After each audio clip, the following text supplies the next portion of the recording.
Welcome to whoever is here watching us. We are gathered across spaces and many time zones on the occasion of Lungiswa Gqunta's Sleep in Witness at the Henry Moore Institute, which is going to be on until the 30th of October. And I think first and foremost, it's a celebration of Lungi, one of the kindest, most militant and most brilliant people I think a lot of us know. So before we get into the talk, I've been given some housekeeping things to say on behalf of Henry Moore, and then I'll introduce myself and introduce everyone else. Okay, so I'm going to start by reading a quote from Nombuso writing about Lungi's exhibition, just to get us into the ocean dream groove. So Nombuso says, Gqunta examines the enclosures imposed upon African knowledge systems and sees this deprival as a symptom of colonial history and conquest. She positions dreams as a response to this curtailment and a space from which new languages, wisdoms, and information for living emerge, which I thought was a really nice quote. Thanks, Nombuso. Dreams in Lungi's thinking and being and work are never separate, I think, from the forms that arise, and in fact are often the pure data used to produce those forms. And those forms often have to do with land, water, and the things we might need to do to get those things back. So this talk that's called Immersive Matters, Practices in Dreams of Water wants to be kind of like dreams and water. We're not going to speak onto Lungi's work, but as people with interest, immersion, and curiosity around water and dreams in parallel with Lungi, we're going to chat through some of our own ideas and be in a kind of organic conversation with Sleep in Witness. So finally, I'm going to tell you who we are and then hand over to Nombuso and Zayaan to kind of further introduce themselves. So I really hate it when people read out your bio. And I always forget that I should change it because this is how it's going to be mobilized against me later. So I'm not going to do that today, but I'm just going to respond a little bit to Zayaan and Nombuso's own bios and work, kind of specifically around what we're talking about here. So firstly, my name is Thulile Gamedze, and I'll introduce myself a bit more just now. But Nombuso Mathibela is a cultural worker, independent writer, educator, and vinyl selector. She lives in Joburg, and she also wrote the text for Lungi's show. So when we are thinking about ecological systems, we are always thinking about time and about rhythmic possibilities. Possibilities that coloniality and exploitative logics tend to drown out. With Nombuso's sonic immersions, text, pedagogy, and ecological justice organizing, there's a sense of listening for other time space. And I think this runs throughout her work. This refiguring of time and insistence on listening meets with Lungi's practice and thinking, where her own deep listening beyond our lifetimes into ancestral time, is the center of these spaces. And then Zayaan, Zayaan Khan works as an artist using local urban and ecological relationships to understand the elements that build ecosystems. Zayaan lives in Cape Town and is working with and through food. Food as something that we ingest regularly forges connections between our bodies and water, land, and ancestry, and at the same time forges connections with our bodies and political histories and material conditions, as well as cultural and social life. So food does everything. In one part of her work, which also appears in a video, and I really love it, Zayaan uses seawater to ferment foods. Consumption of these looped seawater fermented foods offers our bodies ancient bacteria, ancestral information, alternate time signatures, and the dialectical knowledge offerings of salt, preserver and tonic, as a slower and quickener, as I learned in this video. So this is a kind of listening through ingesting. So I am going to hand over to you, Nombuso, first, and then Zayaan, and just put a picture up there, and you can kind of introduce yourself a little bit further. Okay, over to you, Nombuso. Thanks, Thuli. Firstly, greetings to everyone. Shout out to Lungi, first and foremost, for being so brilliant in such a way that we can all come here together to talk about, even if it's not necessarily your work, but a lot of the ideas that your work reproduces, and the ideas that we're already involved in many different ways. And thank you for that really wonderful introduction, Thuli. It's really nice to be in conversation with you and Zayaan, specifically because I've always loved you both and been a fan of the kind of work that you do and the practices that you're involved in. So I'm like Thuli had said, I'm a cultural worker, or I at least think of myself as a cultural worker. I'm still trying to figure out what that exactly means, beyond being interested in particular instincts. Particular instincts, by instincts I mean questions of freedom, which are already outside of like a Western kind of canon that isn't quite interested in freedom. So yeah, I consider myself a cultural worker. I'm based in Johannesburg.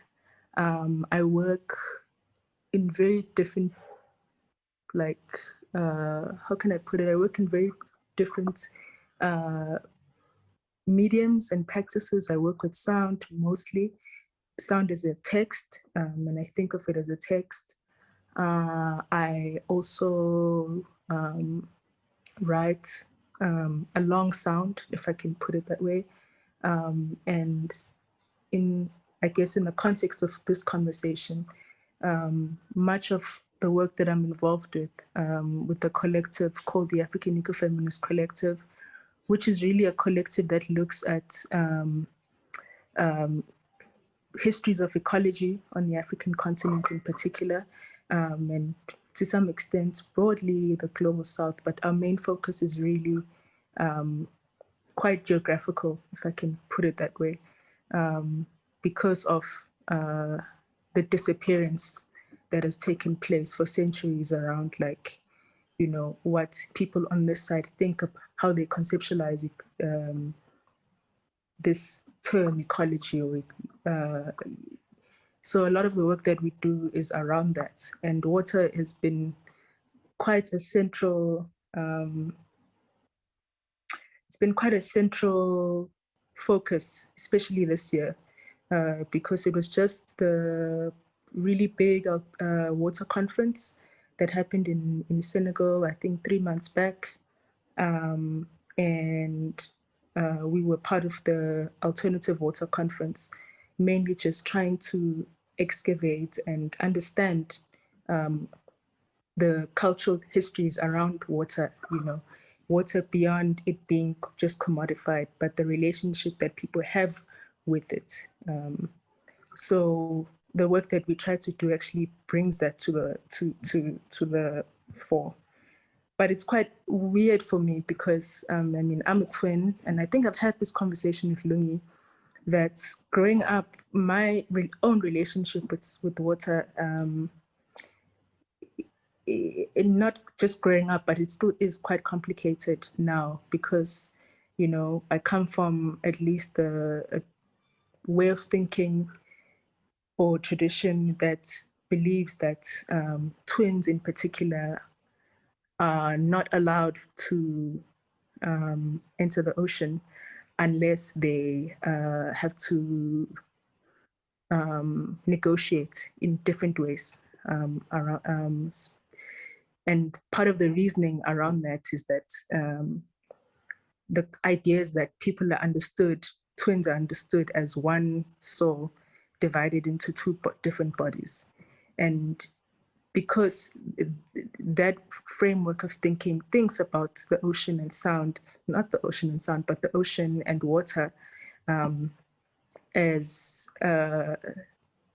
spaces that are alive, spaces that have feelings, spaces that have reactions, spaces that have anger, that have joy, that have all these things that human beings then manifest and feel, that particular space can't handle that. It can't make sense of that.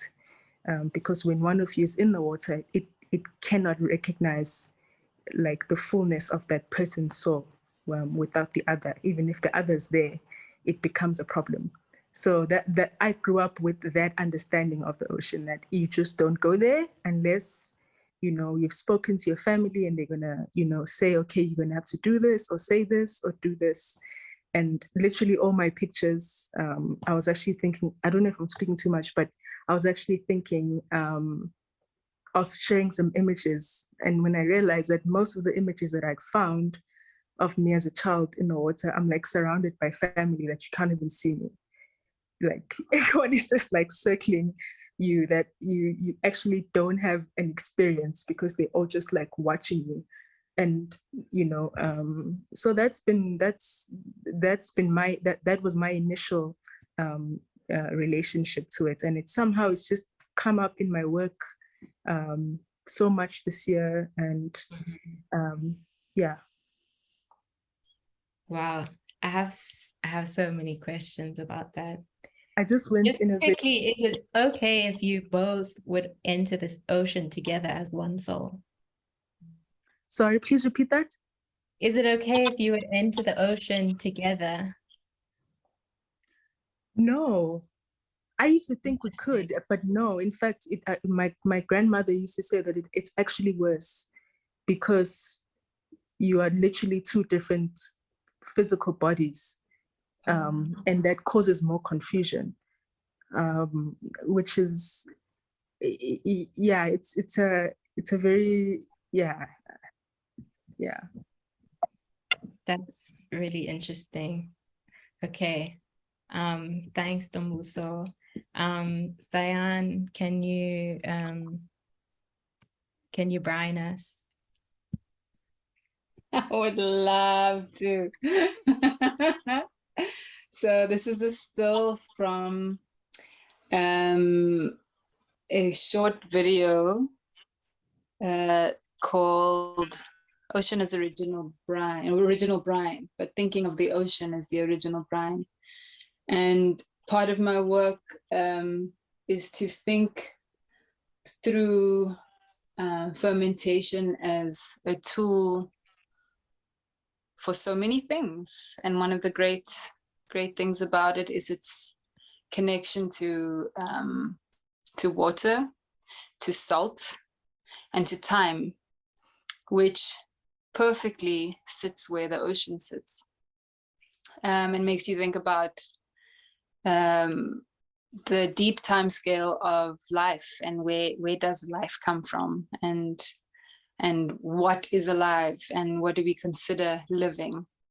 And the ocean also holds all of this, and fits very nicely into dream work and sound, because I think the sound of the ocean, amongst many other ways of ocean and sound, is one of the most nostalgic things, even if you have never been to the ocean. The sound of the sea is something that calls us beyond our memories. And I work, so food is one of the kind of legs that I work through. But I tend to work in the in-betweens, very niche kind of things that I do. And, you know, kind of in that Nepantla spaces, this kind of spaces that fall between the cracks but are fuller than what's on either side of the crack. And I do this by working through intuition and being led by ancestral duty and spiritual duty. And it comes across mostly as an artist. That's the easiest way to sell it. But it can manifest as writing, as research, as production of food, working with salt, working with clay, working with ash, working with fire, and telling those stories. So my modality as an artist is as a storyteller. And I think about, and a part of that being led, and part of that intuitive work is to work through dreams, which has always been a gift and is deeply connected, not just with my own ancestry, but general ancestry and different practical communication that happens across the veils, that honestly has just led me to where I am every day. And it's been wonderful also to have witnesses who can be part of that process, building dream methodologies and narratives through dreaming. And because a lot of the kind of base for the work is to speak to land and to understand that land. When we talk about land, we're also talking about the ocean, because obviously the land is under the sea. And to come back to this image, thinking about bacteria as ancient ancestry, as our ancient ancestors, just in terms of living life, and all these theories of evolution of where we come from evolutionarily, right? Speaking from apes or speaking from fish, but to take it way back, to rewind all the way and think about bacteria and all the ways in which they are ancient ancestry, but also we are so much bacteria. There's so much bacteria that lives in and amongst us and with us. And I'm so sure, like, even other invisible beings that we have no idea about. But what's amazing about working with the invisibles is that their communication is just as powerful. They speak through sound as well. When their environment is when they are thriving in their environment, they speak through many of our senses. You can smell them in all the different ways that they smell. And the way that they transform who they're consuming, if it's a jar of, you know, salted apples or a pile of grapes to make wine, whatever. So yeah, my work is across all of that. But also I want to take the opportunity to also thank you, Thulile and Lungi, for including me in such a way that we can speak about these things on an international platform, because it's not the kind of stuff that people ask you about every day, you know? And to do it with you, Nombuso, it's a gift. Thank you so much. Thank you, Zayaan. Thanks, Nombuso.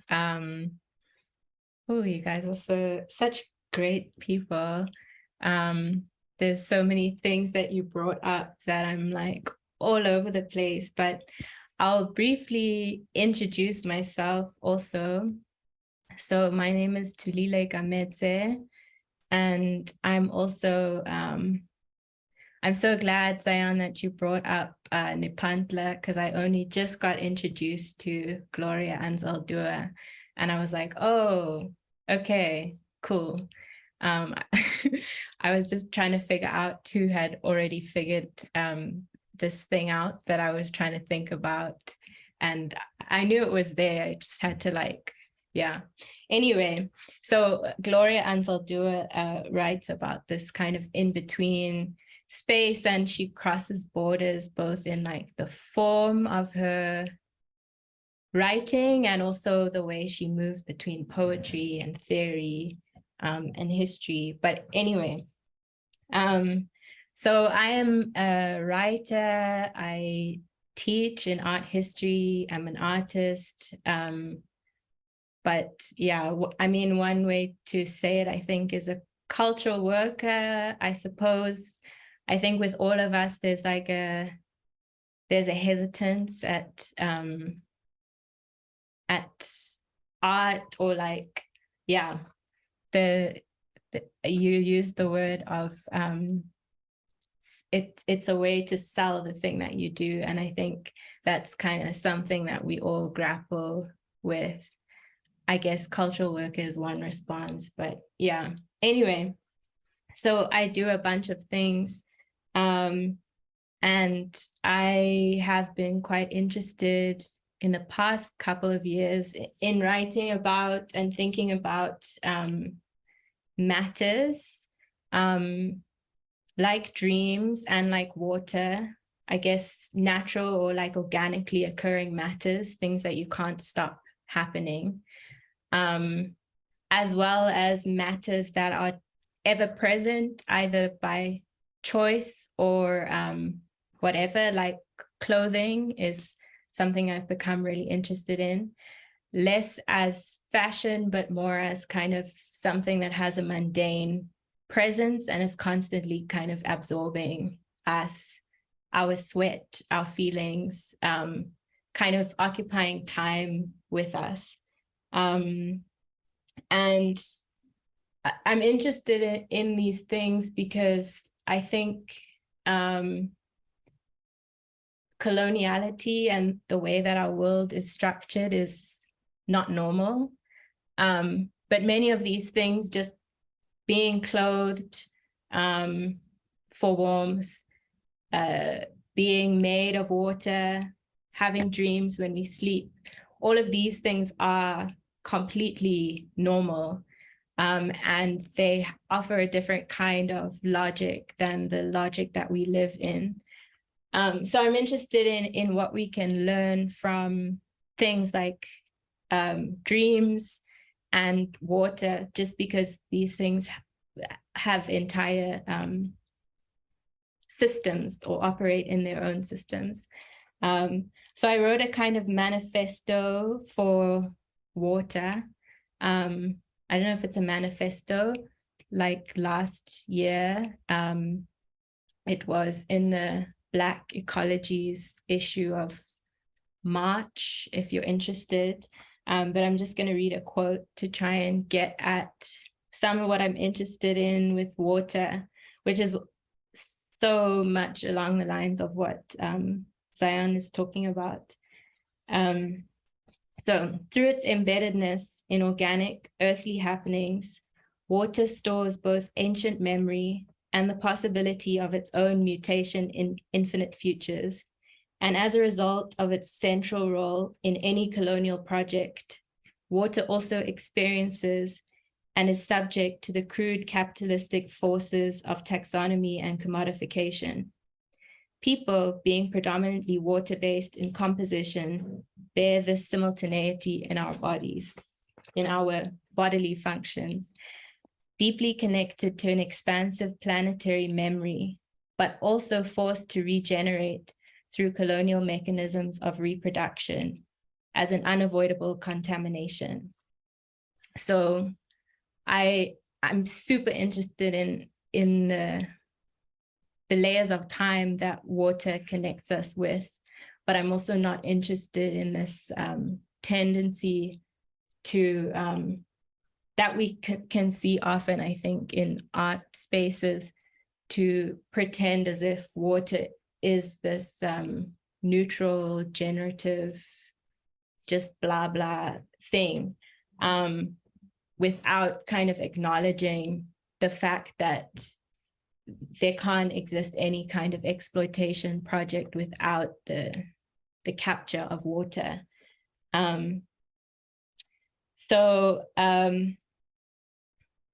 Yeah, so that's my introduction. Oh, I forgot to put my picture, but that's okay. I'm gonna stop my share. So just to come back to Lungi's work and the parallels, I think we're kind of talking about a resistance to being one thing. And the thing that I like the most about Lungiswa's work is that it's always in multiples and in quantity. There's repetition in the way that it's produced.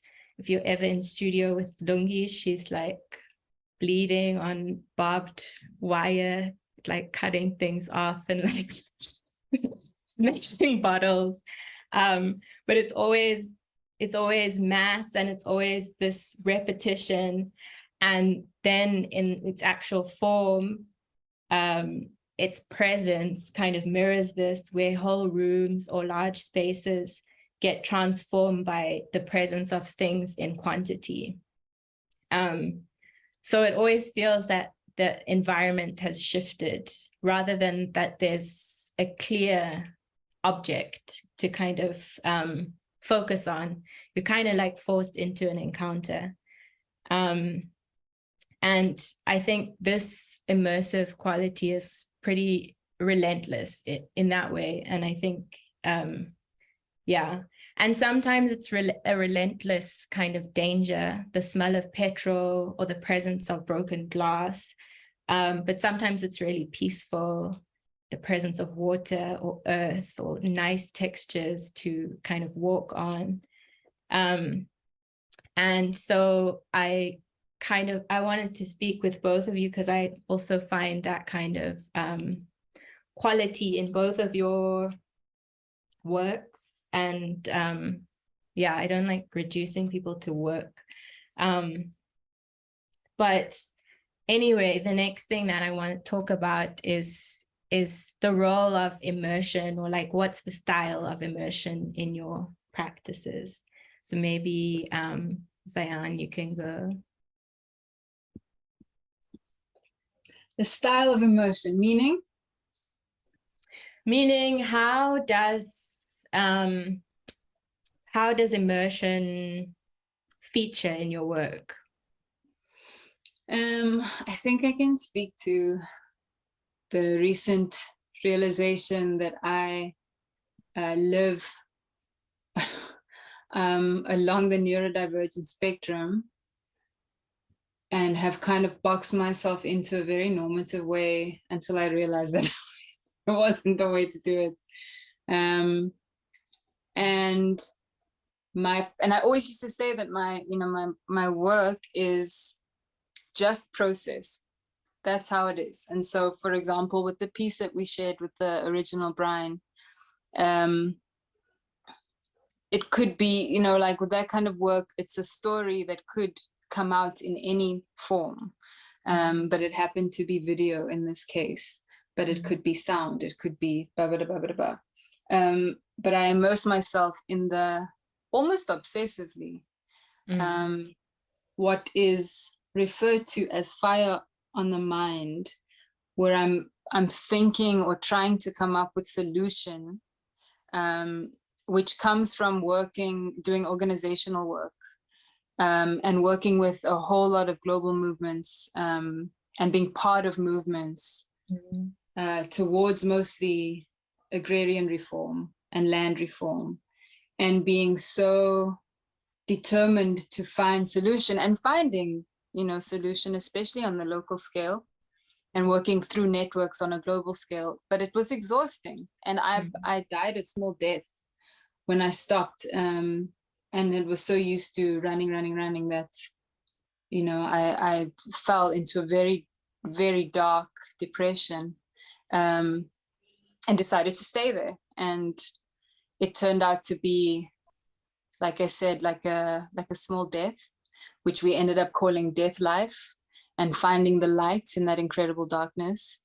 And in a way, not to say that I've healed my depression, but I've definitely, in that process, by listening to the stories that were told there, and from that point, especially working with friends in Mexico around this healing and being support and building this dream methodology across borders. I was lucky enough to be held in this deeply immersive space that crossed veils as well, you know, and I rose up, and I you know, came to live in the light again, but it's part of who I am now. It was indeed an initiation that has changed the way that I'm able to work and reach spaces that that need me to be there, and those that I bring with me.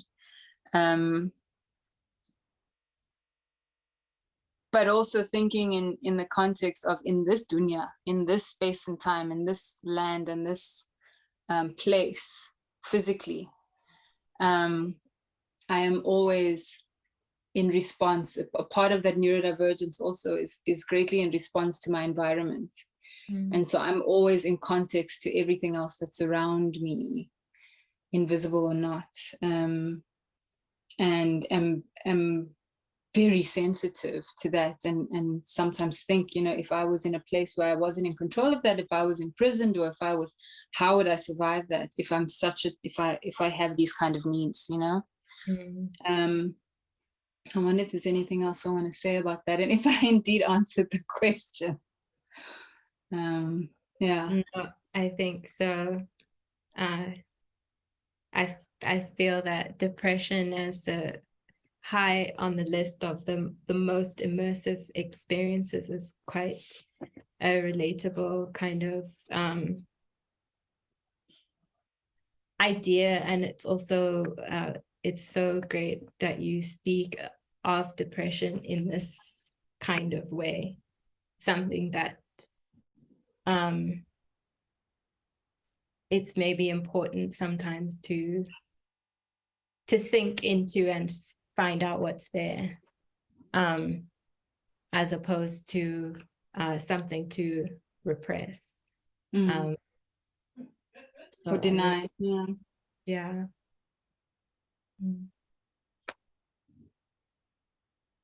Nombuso. Sorry, technology. I think for me, at this point, I'd say like the style of immersion like kind of features in my work, in my insistence on decentering sight, you know, because I've deliberately kind of chosen to work in a sonic or sound space, and to treat that space as a form of anti-geography. So when I started even just like listening and just listening to where Lungi's show the direction where she was going, I kept thinking to myself, this is actually so, I was geeking out, if I can put it that way, simply because the work is in an aesthetic practice that centers sight, but the work itself decenters sight. And that for me kind of made sense with my own thinking of like sound as anti-geography. You know, for instance, if you think of like, we have traditions in South Africa, or let me not say South Africa, let me just say Southern Africa, because it's all very debatable. sonic traditions that actually literally form out of dreams. The music is produced and it comes to people, Malombo being one example of that. That tradition comes to like Philip Tabane's grandmother through dreams. And that tradition is then passed down to him in his like relationship with his grandmother, but also through dreams. We have other musicians in this country like Sibusile Kaba.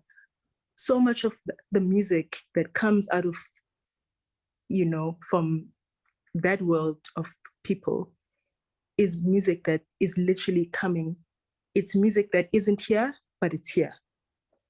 You know, that's why I like to think of sound as anti-geography, as something that's kind of just immersed in so many different worlds and in so many different ways, so much that even when people are in the practice of sound doing their thing in front of us, they're actually, some of them are not here, they're elsewhere. You know, we could be having a conversation through sound like here now, right? But it's actually happening elsewhere at the same time.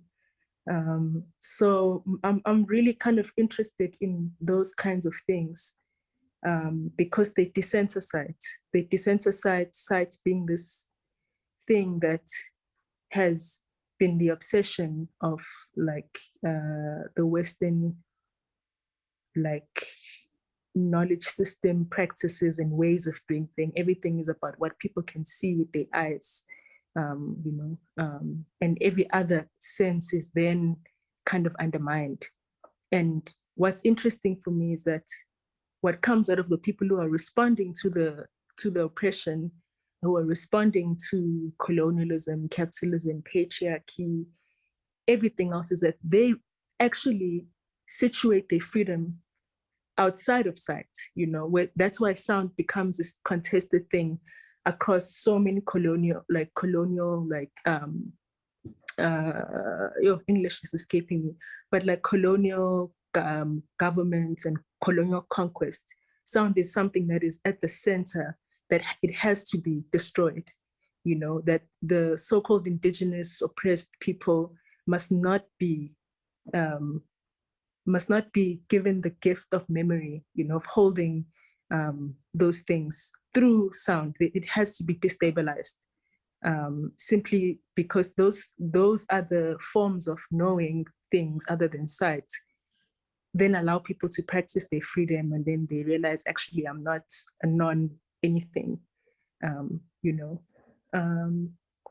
So yeah, without talking too much, but that's really, when I think of like, you know, the style of immersions in the things that I'm interested in, as someone who doesn't necessarily have something that I can call a practice, everything is just all over the place, but it's all over the place with one organizing principle, being that we need to desensitize, that the sonic is a text and it's a space that's always been used historically for like very serious business about liberation, comes out of that sonic tradition.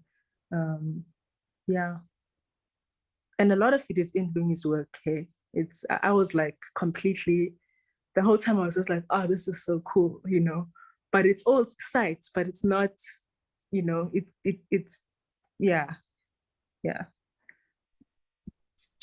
I love what you're saying about the sound as an anti-geography, and I agree what you're saying about Lungi's work, and I think, well, I would speculate that maybe it's because the images that she's working with are dream images, and dream images are not based, there's imagery, but the way that they employ sight is within, it's like what the visual cortex within your mind. Mm-hmm. So it's like your mind's eye, as opposed to the the physical taxonomized I. It's the I that no one can kind of get to. And so like maybe in that way, dream images can operate beyond sight. Maybe there's some kind of point of entry where the dream, even though it employs like these rolling pictures, is not exactly sight. It's like a secret kind of sight. Yeah, I mean, that's what I think, because I sort of like feel what you're saying, definitely with Lungi's work. And oh, I'm looking at the time now. It is 7:45, and but I don't see any questions in the chat yet. So please feel free to post questions if you have, and we'll answer them if we can, but we'll probably just bring up some some other nonsense as well. So don't get your hopes up. But yeah, please feel free to ask questions. Oh, Kirsty says dreams so individual, are you attempting to make them universal? I don't know. I don't think it's possible to make Can I respond to that? Yeah. Also is in response to your response to what Nombuso was saying. Go. In this thinking about and also in the limitations of English, to talk about like dream methodology is just a way of using dreaming as the boat on which to guide us on the water. But it is something so ancient, and dreaming in community is so much a part of our survival. And it's so much a part of how we receive knowledge and how we activate knowing in the world. And you see it around the world. And my experience, because I was working with my dear friends who are Mexican in Mexico and part of a lot of resistance movements, learning about dreams as resistance and using that as the tool to kind of pull me through the depression. But on the way here, when we were talking about images to share for the session, I was like, yeah, but what images would I where have I created an image of my dreams, right? I mean, I write about them, and writing about dreams and talking about dreams and creating sound through dreams is so much more plausible than creating the image of the dream. But we do share our dream imagery because that's how we build dreams within community, and how I can have or I can continue a dream that you had, and thus building narrative by doing so. And we can also, and I've had the experiences a few times now within this dream community of having dreams for others. And so when I'm in the dream, or when I've woken up, I'm like, that was Thulile's dream. I must tell Thulile about this dream. Listen, this was about you, or I made this, even if you weren't in that dream, it made me think of you, that I was urged to share with you. And so we do dream together. In fact, June Bam, in their recent novel, O.C. Told Me, speaks about also so-called indigenous knowledge within the Cape, on the Vlei, on the veld around on the Vlei, talking about the, speaking with children about their dreams and having children's dreams lead community decisions. And also being driven by smell, because smell is something that goes into dreams. Smell is something that goes beyond death. Smell is something that communicates through the wind, that can give us knowledge of forecomings, that can give us knowledge if death is coming, for example.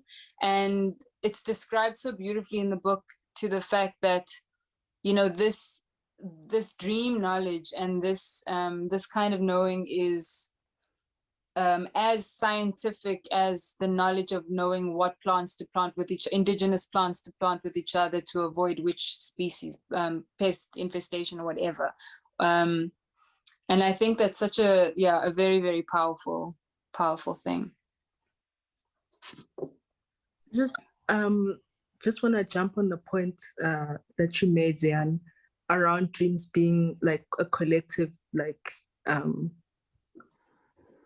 a collective project, you know. Like, to be honest, this year's been a bit interesting, you know. I've had at least five people that I know, I can think of now, names, faces, you know, who at different points this year have come up to me and say, hey, laughing and smiling, saying, hey, I had a dream about you. And in all those dreams, water's involved. And it's really kind of interesting explanations of those dreams. And I asked myself, I'm like, some of these people who've come and said these things to me are people I don't usually, are not like very close people to me, but people that I've had really nice interactions with and conversations. And they all don't know each other, right? So they've never met, yet the things that they're telling me are very similar. They're just expressing themselves in very different ways, ways that perhaps make sense for them to be able to tell me, hey, I had this dream about you and I've been wanting to tell you for like this and this and this. This is what I saw, this and that and that and that. So for me, dreams have always been a collective like project. And in a lot of ways, it's also a space for people to make sense of things, like being one example, of the afterlife being one example. And I say that one example because that's always like the focus of like dreams, as some sort of death space, which it really, really kind of isn't in a lot of ways. Yeah, I just wanted to add that part, that it's, for me, it's always been a very collective experience. Yeah. Yeah. When me and my friend Aubrey were doing research towards this project that we have called Overnight Services, which is kind of meant to use dream logic as like an alternate to like being in a museum, and having walkabouts that are more fun and weird and associations that are looser, we kind of were reading like a lot of stuff about dreams and how dreams have been used. And I really do think dreams are like this kind of raw, this raw material that like life, waking life and social life, we're free to come up with the ways we want to like harness this technology. And there's super like interesting ways that people use dreams. I don't want to sound like an ethnographer here, because I can't, because now I can't remember proper details, but I remember reading about this, these indigenous people somewhere in the Pacific who used to have this dream practice, where they would tell their dreams, they would dream share before going to bed the next night, and then together kind of compromise on the dream and build one collective dream, so that going into sleep, everyone was entering the same dream together. And that was for the purposes of very material things, locating food, and things very specific to the islands that they're living on. And so the dream like people would dream their dreams, but then they'd bring their dreams together into a collective meeting spot in order to like jump back into the dream world together and get the necessary data for the next day, you know? So it's like, that is not necessarily a kind of straight interpretation or even a pretend, like this is a way that like social and cultural life come together to decide like, how do we use this technology that we have? But yeah, I mean, I love talking about dreams. But I want to pick up on somebody else's question, who said, sorry? Sorry, I was saying Susie's question. Sorry. Yes. What is the most significant thing to you about water? i.e., if you had to pick just one aspect of water, one aspect of why you're interested in it, what would it be? Anyone? I have my answer ready. Thank you for that question, Susie. I really appreciate water as a solution, and I love the play on the word solution, because water cannot exist like in our industrialized water systems that capture water and canalize water and run water through pipes and taps. And now I sound like, I don't want to sound like an ethnographer because I can't remember who said it right now, but the tap is one of the worst inventions ever, because it's disconnected us so much from water and water systems. And in the Cape where I live, there's so much water. Water is flowing. The mountain acts like a sponge, and it flows through river systems into the ocean, which is this whole other water system, plus all the aquifers that exist beneath us. But because of our industrialized water systems, water's just, we use it to flush our shit, basically. And it's the same water that we drink. That water is so hyper ultra processed that it becomes dead, and water by nature is alive. And so water needs to constantly be a solution. So it seeks out, it'll draw from its body, whether that body is a river in a mountain, or whether that body is a person's body, and it will draw the minerals out of us in order to create, a solution for itself. And I trip on thinking about that and what the implications for that are, even in the simple systems that we use in the city. Well, not just simple, but the colonial systems that we use in the city.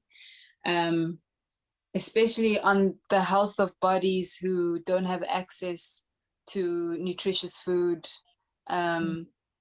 or a lot of clean water. What does it mean on that invisible level, where things go unseen, or there's this kind of slow violence of industrialized water systems, but water in all its nature, just thinking of it as a solution.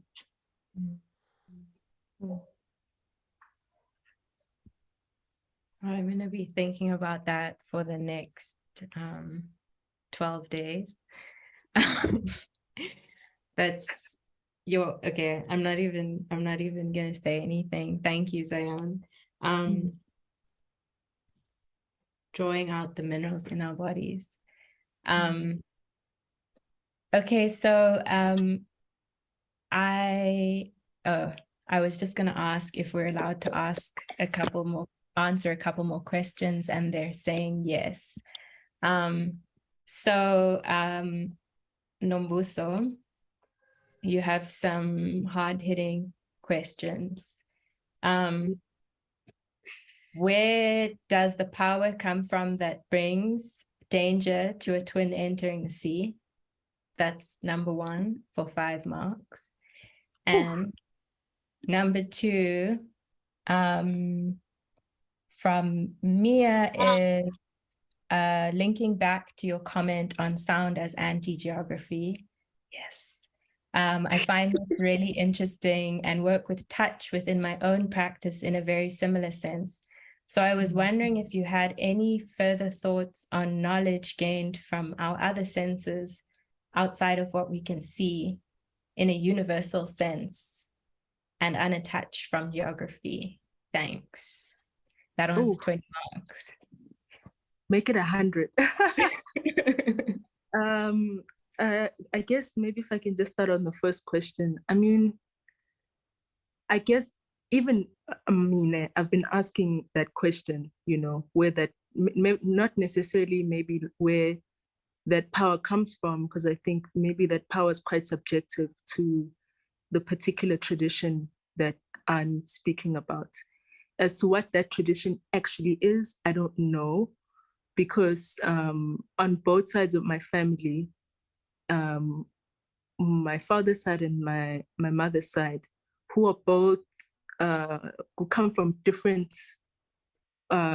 clans, if I can put it that way, or different but similar, like groups, cultural linguistic groups, without using that other word that starts with a T, which I hate, tribe.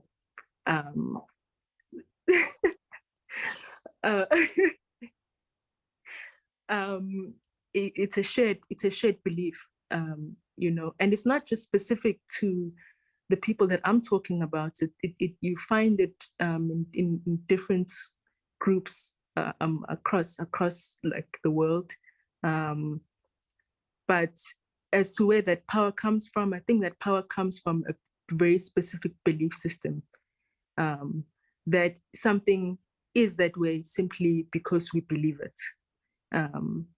Beyond that, I would really have to kind of just push back, or not push back, maybe just like ask, you know, my grandmother and other older people in my family, that where does that thing come from?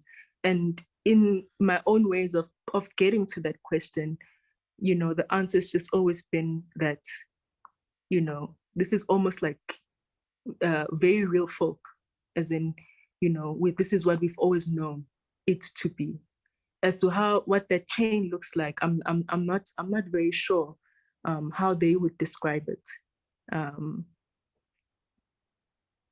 Yeah, I hope I've answered that question, but essentially the power just comes from believing that if something you say it is, then it is. If you will it and you believe it, then it is. It could be that maybe because a lot of these types of beliefs sometimes emerge out of particular experiences historically, you know, and events and things that have happened. But they also come out of what happens in a broken telephone being the intervention, or not even intervention, the bulldozing of colonial ways of being.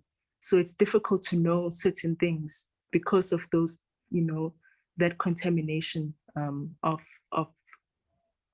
oppressive orders, extractive orders, etc. And then the second question, okay.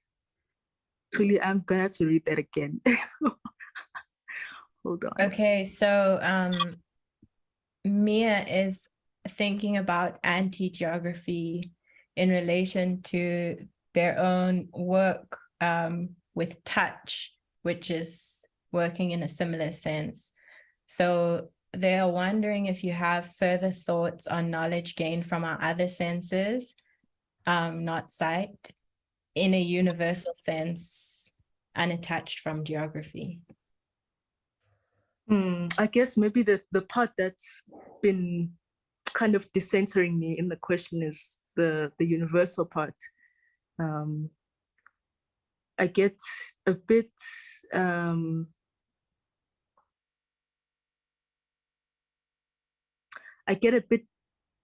what's the word? English. Maybe you're already decentered. Yeah, precisely. I get a bit apprehensive around like questions of like universality or anything that kind of speaks to that, simply because a lot of the things that I look at in my work are very specific to how particular groups of people do things. Even though the way that they do certain things isn't new to them or specific to them as such, but the way that those things are enacted are different. So it becomes, I don't know, I find that question really difficult to answer, simply because, for instance, if we're looking at sound, I'll just use sound because that's my comfort spot. It's specific traditions or behaviors, modalities, practices that come from specific groups that are as universal in the sense that we can agree that the instinct for freedom, or the idea that people know that something is not normal about the situations that they're in and how they live, and they believe that the world is changeable, therefore they act in a particular way. They act in a particular way in other senses outside of sight. Like the work that Zayaan does is another example of that. You know, I'm losing my train of thought, but I can maybe offer something for that also. Please. While you maybe find the tracks again. Reroute. There's a whole, so you know, as a child of colonial reality in terms of lineage or heritage, being where we are, speaking in the languages that we speak, eating the foods that we speak, all of that stuff. Eating the foods we speak, eating the foods that we eat. There's this sense of like this the space in which identity and belonging and heritage and tradition and all of that stuff lives, embedded in where we are. So specific to, let's say, this South Peninsula of South Africa, which also happens to be the colonial seat, right? The space of most colonial entry and expansion. In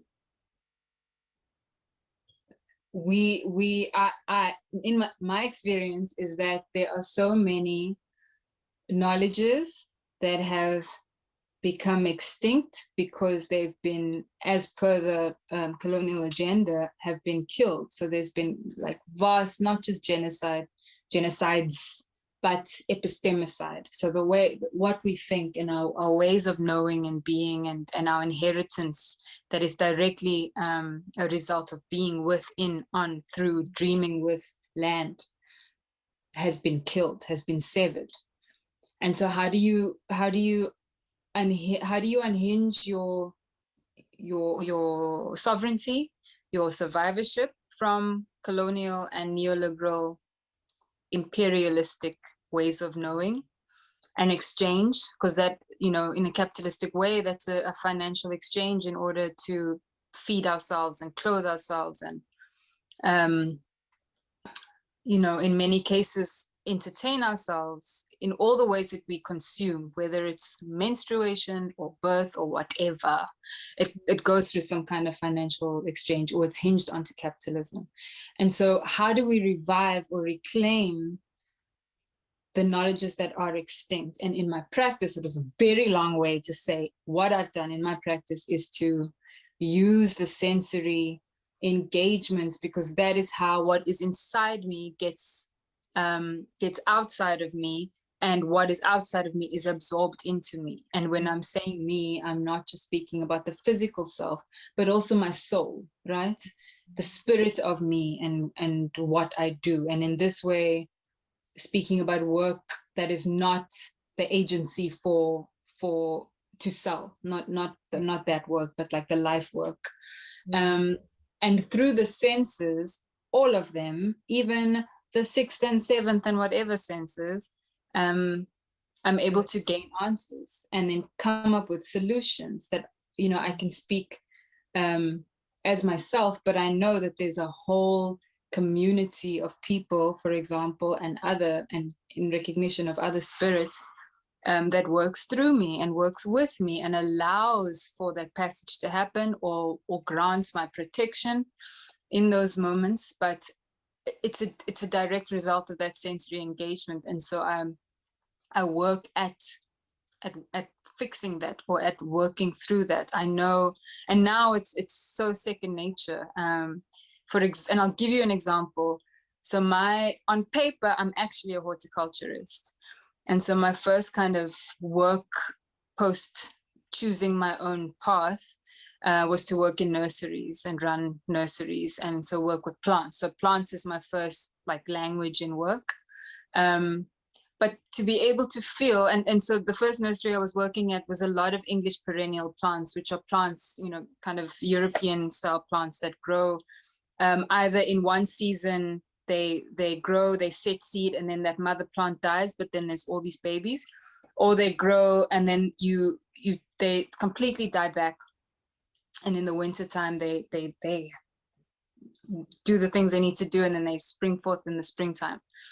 So you have to cut back those plants, and it takes a particular knowing through the hand to feel which part of that plant is dead wood, not dead wood, is actually dead wood, that you can cut into and be like, okay, that needs to come back, you know? Or was this a cutting that I made? Or was this something that I was supposed to discard because I went to tea and I forgot? And so even though they look exactly the same, and someone who does not have that recognition of touch wouldn't be able to tell the difference. Just by touching it, you can tell if that's alive or not.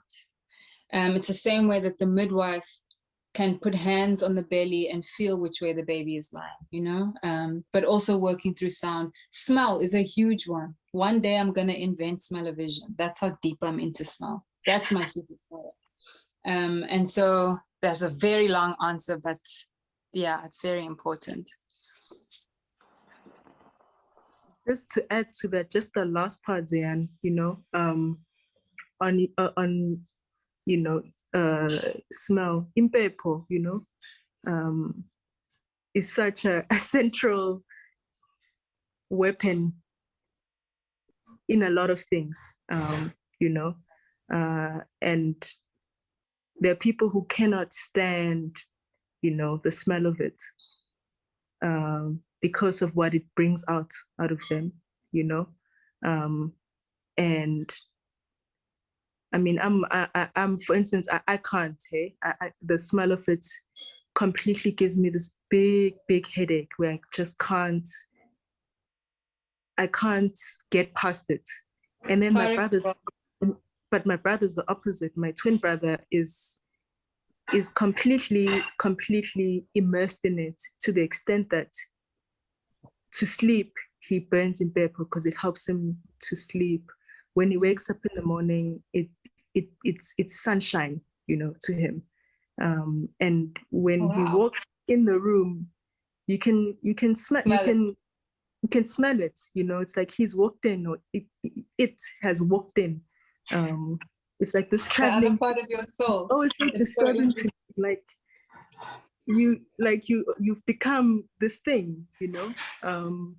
Yeah, I just wanted to, that was just the one thing I wanted to add from what you were saying. Smoke is an interesting, so the smell of the impepo comes because of the burning, for the people who don't know. And it's a very strong, a very volatile oil, we say, you know, it's a strong smell, and the smell lingers and it holds.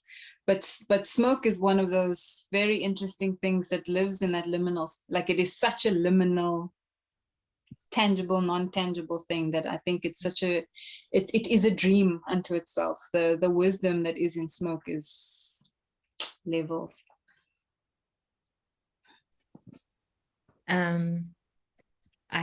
I feel like I feel like I'm facilitating now,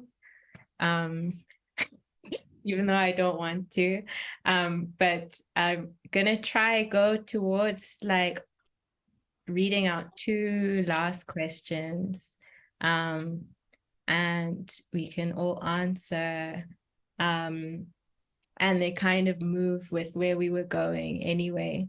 So actually my sister Nombuso asks, what are your thoughts on the parallels of motion and flow that exist between water and dreams? And I mean, I don't know. Well, my first thoughts, I'll try answer this, is that these are 2 things that live inside of our bodies, and potentially souls, although I don't know, I mean, let's start with bodies. But of course, dreams get theorized in a lot of different kinds of ways, and people use them towards a lot of different intentions. But I guess if you want to think about dreams in terms of some kind of unconscious or just the hidden mechanisms of mind and body that are not always visible to us, then I feel like in my thinking, water operates in a similar kind of way. They're both kind of these matters that readjust according to a whole lot of stimulus in our lives, thoughts in our minds, emotions, and they both are kind of shapeshifters, and they can perform, and they have to perform many different functions.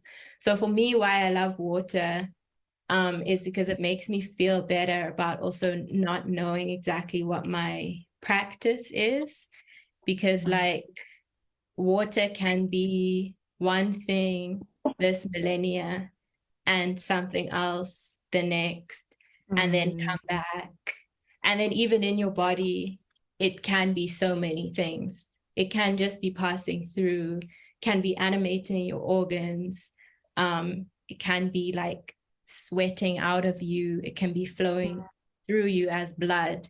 So it's like this shape-shifting substance that, like, I mean, for me, it's like the ultimate guide as to like what people or how people are meant to be. Like, it's so wild that that we wouldn't be doing what the thing we are is doing all the time. And for me, dreams are a similar thing, is that they operate and they shift and they show us whatever needs to be shown to us.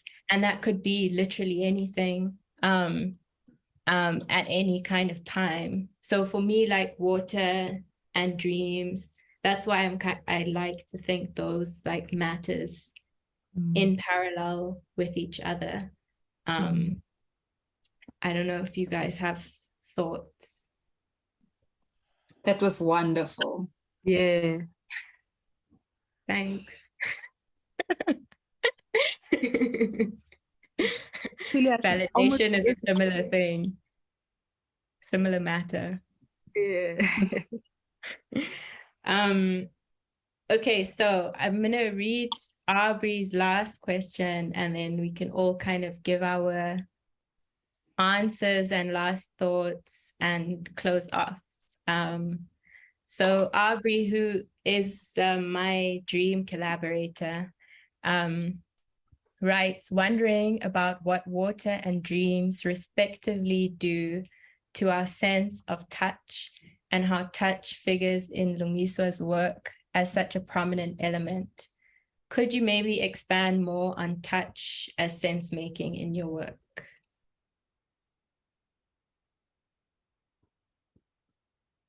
Could you? I mean, I think I answered that Yeah. more earlier, no? Yeah, true.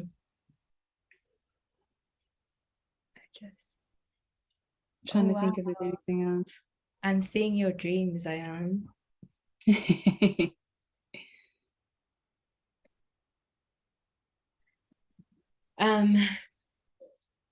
There's something maybe sorry, there's something about touch that is outside of this of that kind of tangible touch, and just because I've been thinking a lot about the wind lately, something about the kind of touch that we feel outside of our what is this, like the hand kind of touch, or the obvious kind of touch, but the touch that comes from others, the chills that we get when you get chills, you know, the goosebumps and the things that the wind does. And when you live in a place of wind, you know that the wind comes with messages and things like that. So just something about that kind of touch.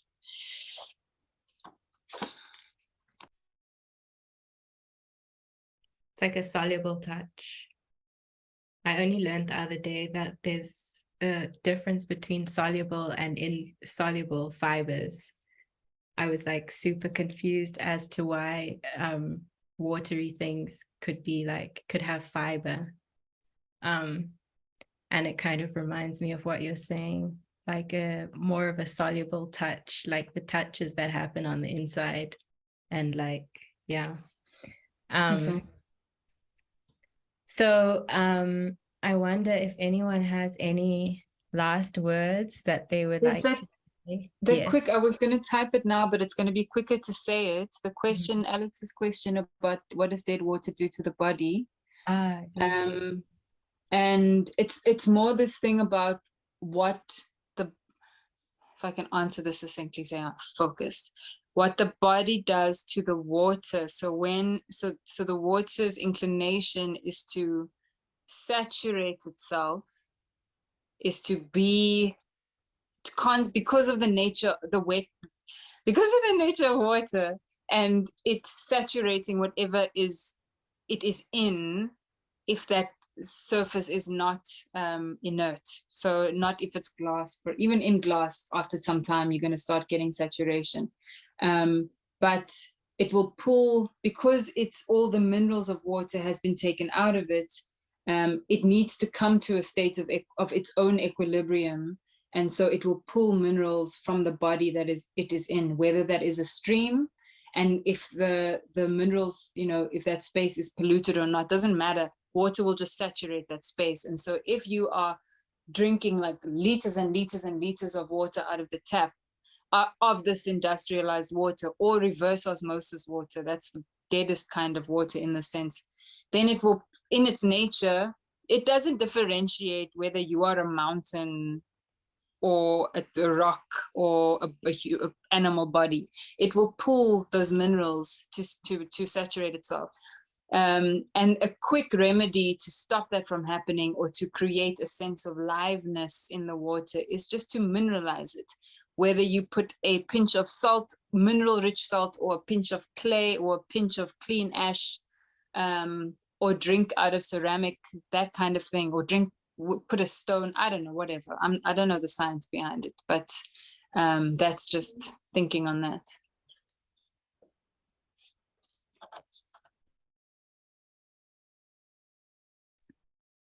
I love the idea that I am a mountain and a river and a rock to the water in me. It's quite a nice way to like step outside of yourself. Just be like, who am I to all this water in me? Also that idea that water is finite, no? Or that the same water that flows out of my eyes is water that would have flown out of a poured, streamed out of a dinosaur's eye or something like that. The water in the cloud is, was once in my body. It's that star matter kind of thinking, the scale of lifeness.